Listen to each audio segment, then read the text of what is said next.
Good evening, everyone. Good evening, everyone. Happy to be here another evening with yourselves. Happy to be back with the opportunity to bring some other thoughts, some other reflections, according, of course, to our spiritual knowledge, to the gospel according to Spiritism.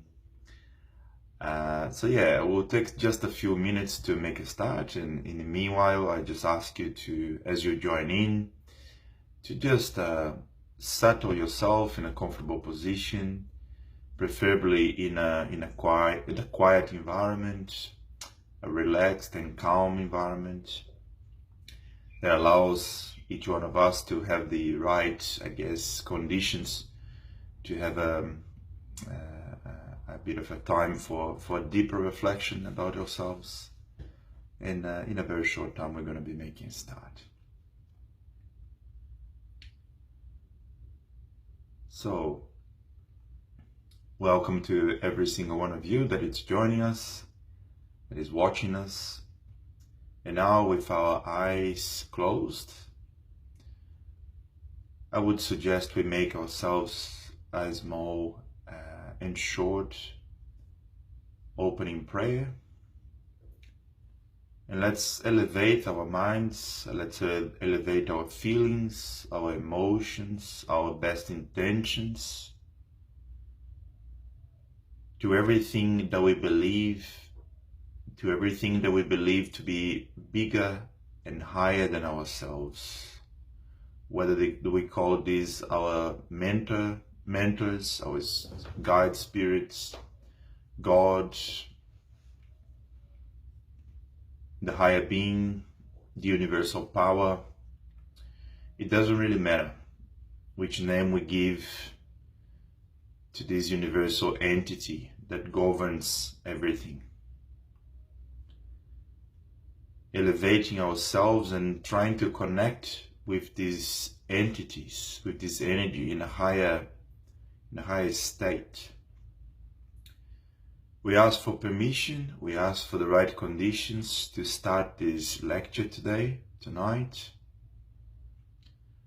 allowing ourselves to drop our guards, to drop our masks, allowing ourselves to be vulnerable, to have our hearts and our minds accessible by ourselves, so we can use this opportunity to grow, to learn more about ourselves, to learn more about where we would like to be in the near future, which type of person and individuals and souls we have the potential to become. And in saying that, we already bring the right conditions for us to start this lecture. Thanks God, thanks Jesus. So, once again, welcome to everyone. If you have joined just in the middle of this opening prayer, I welcome every single one of you. And once again, it's a joy for me to be here speaking to every single one of you tonight, and hopeful to be able to bring some further knowledge, some further insights into a theme for tonight's lecture that is becoming more relevant, and it's a theme that is absolutely timeless. It isn't time dependent, it isn't society dependent, it isn't location dependent. It is a theme and a topic that every one of us, every single individual, has something, some portion of that specific characteristic, that specific vice of our soul, vice of our being, of our personality, that of course we have the great potential to identify that vice and start making improvements towards a much more balanced life, much more balanced human relationship. I'm speaking and I'm referring to selfishness. Books I've based myself for this lecture, fundamentally the book was the Gospel According to Spiritism. I've got in front of me the Portuguese version of it, but I know most of you watching would have the English translation of it, which is awesome. And our lecture today will be based on chapter 11, love your neighbor as you love yourself. And more specifically, our lecture will be based on the items within that chapter 11, items 11 and 12. Though in that item has, its title, The Selfishness. So we're going to be talking quite, I guess, in a deeper level about selfishness and how selfishness actually impacts all of us, right?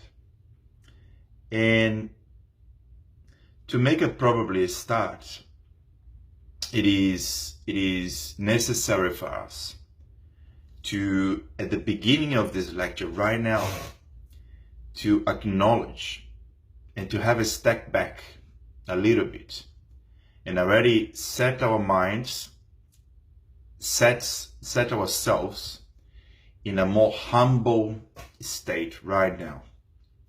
And what I mean by setting ourselves, even before we start going any deeper into a humble state, is to recognize ourselves, right, as in need of understanding better our selfishness.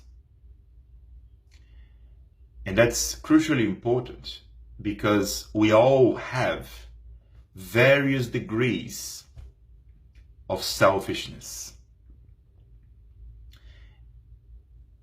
It is fundamental to recognize ourselves as still possessing this not productive vice of the soul, which is selfishness.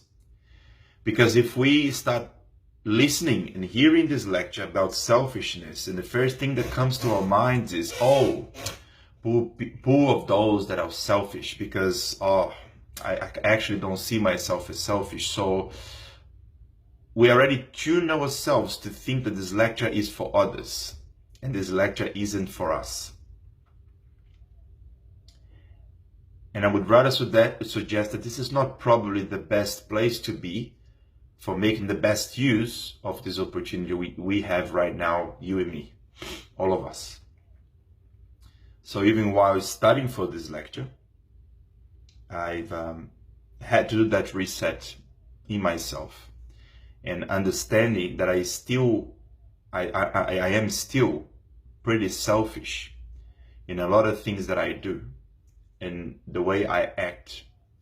And even though sometimes this selfishness is not on the gross surface, something so easy to be identified and picked up and worked on, I know that there is I'm not saying a severe degree, but there is certainly an existing layer of selfishness still running in my being, still controlling the way I perceive the world, still controlling the way I perceive the people that I live with, that I have contact with, the people that I have, that I get to know. How do I see the differences between us human beings? So, first step is to definitely recognize all of us watching, being part of this moment, understanding that we all have various degrees of this vice of the soul called selfishness. So put ourselves in a humble place right now. And it doesn't mean we need to actually crucify ourselves and be hard on ourselves because we just realized we still have a selfish content. It doesn't mean that. No. It only means we can't be hypocrites in thinking that topics like selfishness, topics like pride, it's something that it doesn't apply to me because, oh my God, I have already better myself so much that I'm sure I don't have any selfish behaviors. So this lecture is probably for a lot of people that are watching, but not for me. Let's not fall into this mistake. That's the first recommendation and proposal I would like to make for us to get the best use of this moment. And in that then more humble place that we now belong to, it's a safe environment. It is a safe environment. Let's understand that the selfishness within ourselves is the root cause of all the disarrangements, all the malfunctions, all the conflicts, all the pain, all the suffering, all the problems that we face.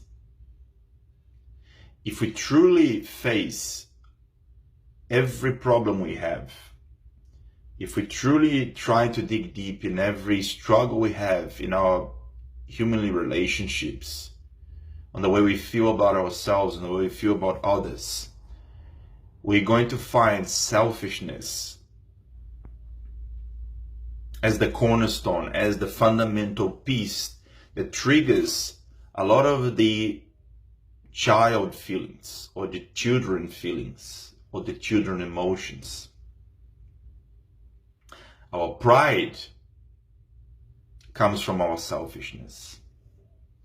Our intolerance comes from our selfishness. Our inability to act charitably, to be charitable, to have compassion to others, to have compassion not just to others outside of our own home, but to have compassion with the people that we live in day by day within our families. What makes us being unable to be compassionate is exactly the still predominant content of selfishness that drives most of our living today. So as you can see, as we can see, it is such a crucial and important aspect of our beings and our souls that we should not be shy to explore. That's what I would like to suggest. And it is necessary because we now just identified that it could be an undermining, long present characteristics of every single one of us. Touching in topics like this requires courage. Definitely requires courage. And the people right now, maybe watching this lecture, being part of this discussion, that have gone through any sort of self-learning, any sort of psychological therapeutic process, that has had the opportunity, or maybe it was forced in a way by life, to dive deep into our own shadows, would know that it can be rather an uncomfortable and often unsafe feeling that we experience when we start to really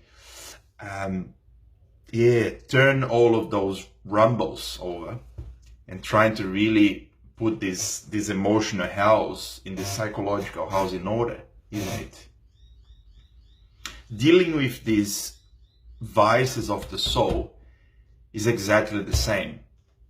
It requires courage to face them because it is more comfortable to deny them. It is more comfortable for me, Carlos, to say to myself, honestly, from all I can remember, don't worry about it. I'm not selfish. And it's much easier for me to just go as I am, just keep going, rather than stopping and make some hard thoughts and trying to really understand what else, where in what other aspects of my being is selfishness driving non-productively, in a non-productive way, my interactions. It isn't an easy process, therefore it requires courage. And that's actually what the gospel says to us. It's written right here. that in order to face selfishness, one needs courage to face its own shadows. Right? Such an important topic.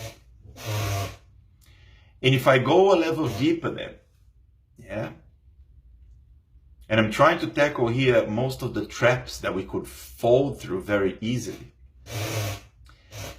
is we obviously can talk about various degrees and various examples of how the selfishness we all still have may come to the surface in our acts and behaviors throughout our lives. So in a much more intense and easy to identify level, we have selfishness coming through as our intolerance. And that intolerance again can be in various vast and wide degrees of manifestation. So I could have such a selfish view that drives my intolerance to be such a big topic that I'm not able to tolerate, to accept that there are people with different skin colors, with different backgrounds, with different cultures, with different spiritual beliefs, with different practices, that dress differently, that look differently, that have even different hygiene habits, right?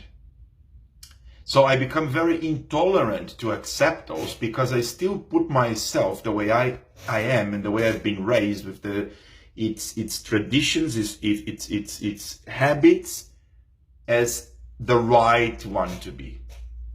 How could this not be the right way to take or to go about life?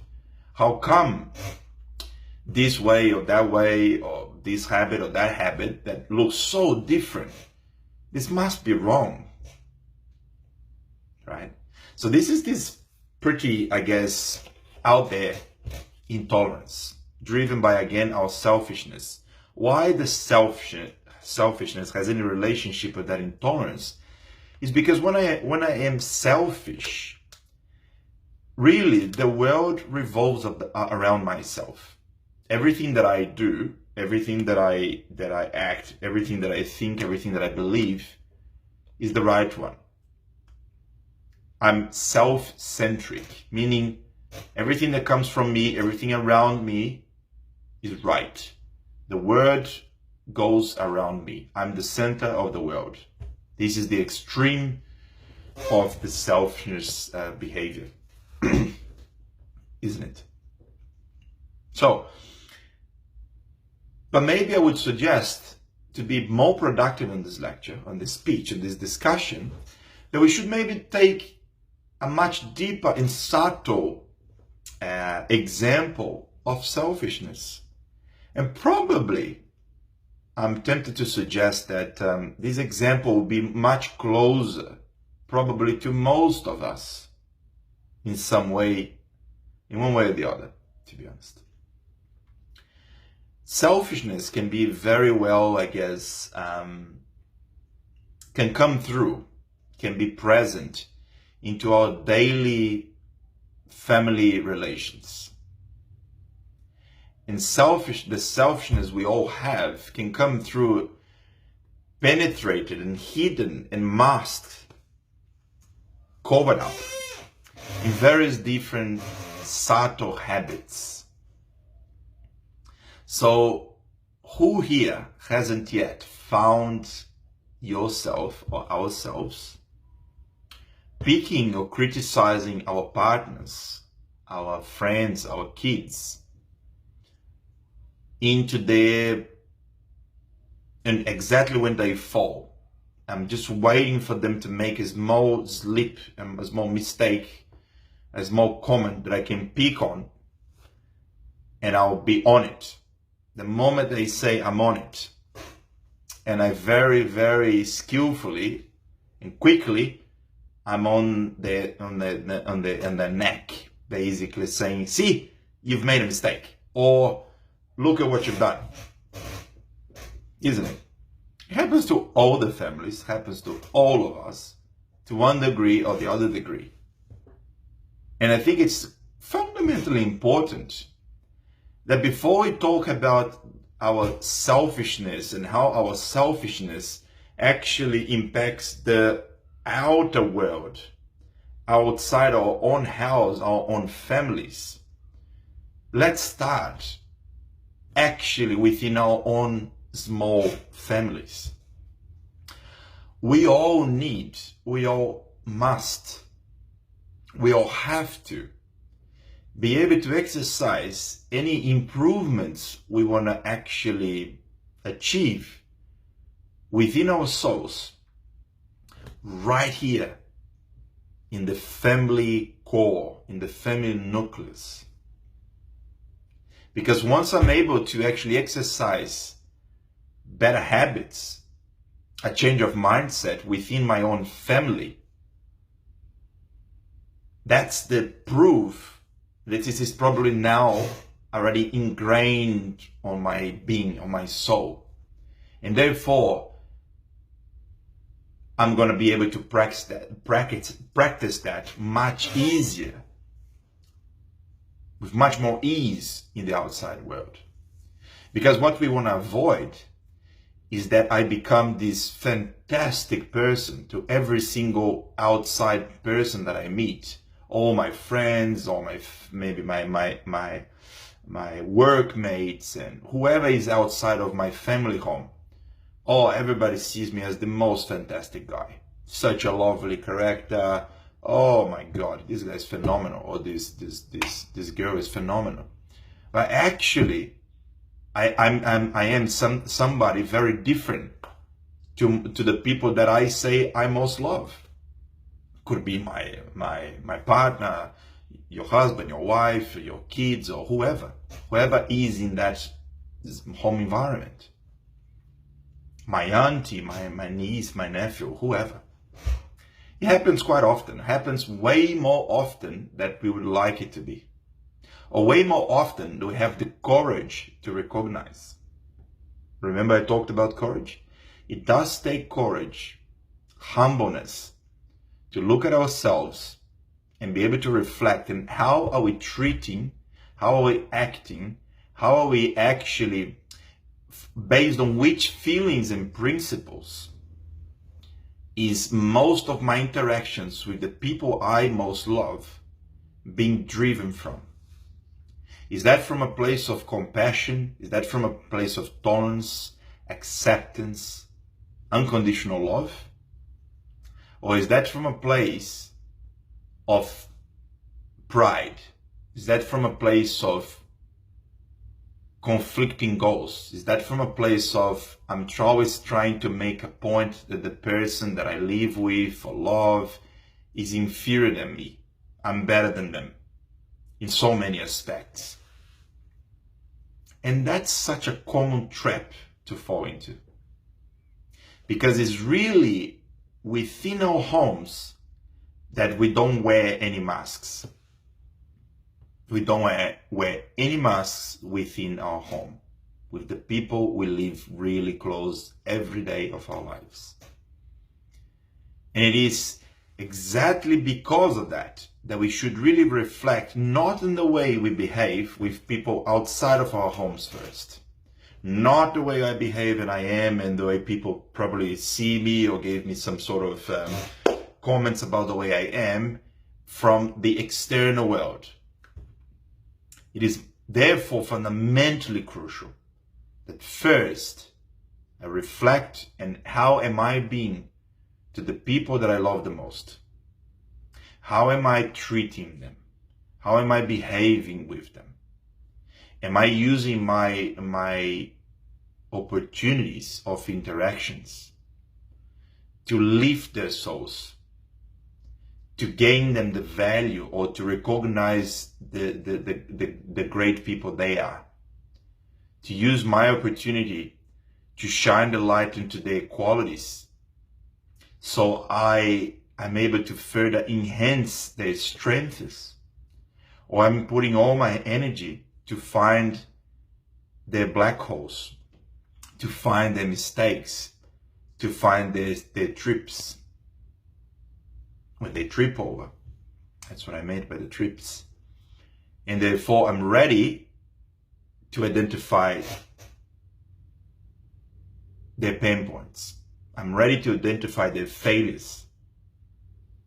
Which type of partners or family members are we? In which of those boxes, which of those categories do we fit mostly? And I invite every single one of us, I'm included, for sure, to reflect on that deeply.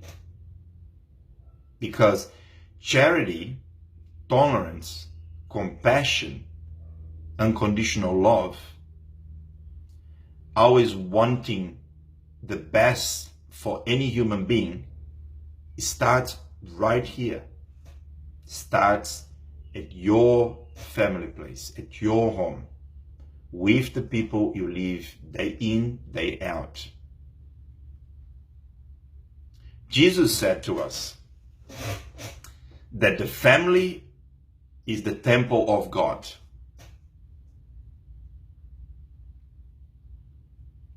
And Jesus was absolutely right. And we know deep inside that Jesus was a really, really deep psychologist in a way.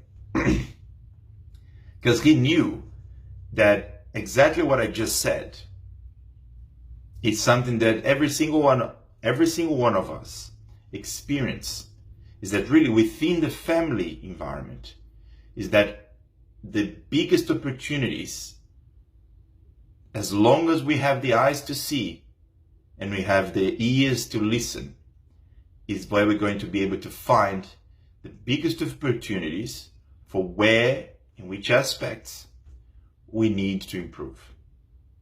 Because it's there in this family environment that we commit our true acts of the soul, according to what we truly believe and we truly are, in which stage we currently are at. Does it make sense?